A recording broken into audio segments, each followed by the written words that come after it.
Good afternoon. তো আজকে আমি বানাবো হচ্ছে বেঙ্গলি স্টাইল চিকেন স্টু।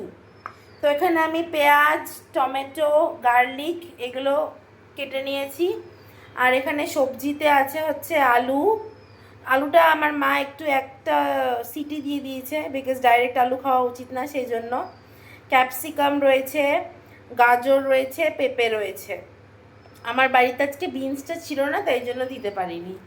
আর এখানে মিক্সিতে পেস্ট বানিয়ে রেখেছি পেঁয়াজ, রসুন, আদার। তো আমি রান্নাটা শুরু করি, তারপরে আমি দেখাচ্ছি কি করে করছি।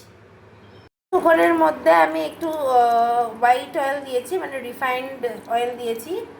তারপরে একটু বাটার দিয়েছি, আর তেজপাতা, আর হচ্ছে এলাচ, লবঙ্গ আর দালচিনি দিয়েছি।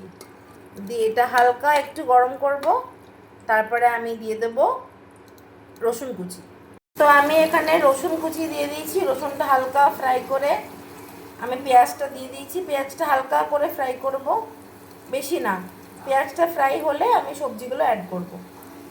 আর আমি ওই পেঁয়াজটা ভাজার পরে চিকেনগুলো দিয়ে দিলাম। চিকেনটা একটু ফ্রাই করলাম, কালারটা চেঞ্জ হয়ে গেল। তারপরে আমি সমস্ত সবজিগুলো অ্যাড করে দিলাম। এবার এই সবজিগুলো আর চিকেনগুলোকে একটু ভাজবো, তারপরে আমি যে ওই পেস্টটা বানিয়েছিলাম আর টমেটোটাও অ্যাড করে দেবো। সমস্ত মশলাগুলো অ্যাড করে দিয়েছি। তো আমি এর মধ্যে সমস্ত মশলা অ্যাড করে দিয়েছি, যেমন হলুদ গুঁড়ো একটু, ধনে গুঁড়ো, জিরে গুঁড়ো, তারপরে একটু কাশ্মীরি রেড চিলি পাউডার কালারের জন্য, এবং দুটো লাস্টে লঙ্কা দিয়ে দিয়েছি, নুন দিয়ে দিয়েছি, একটু ব্ল্যাক পেপার পাউডারও দিয়ে দিয়েছি।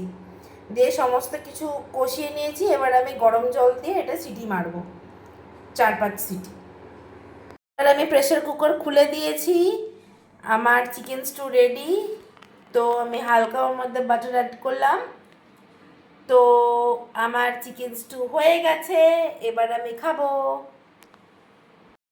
তো এই যে এবার আমি খেতে বসবো। আমি একটু ঝোলটা বেশিই খাই, তাই একটু ঝোলটা আমি বেশিই রেখেছি, বাট তোমরা একটু চাইলে একটু কমও দিতে পারো।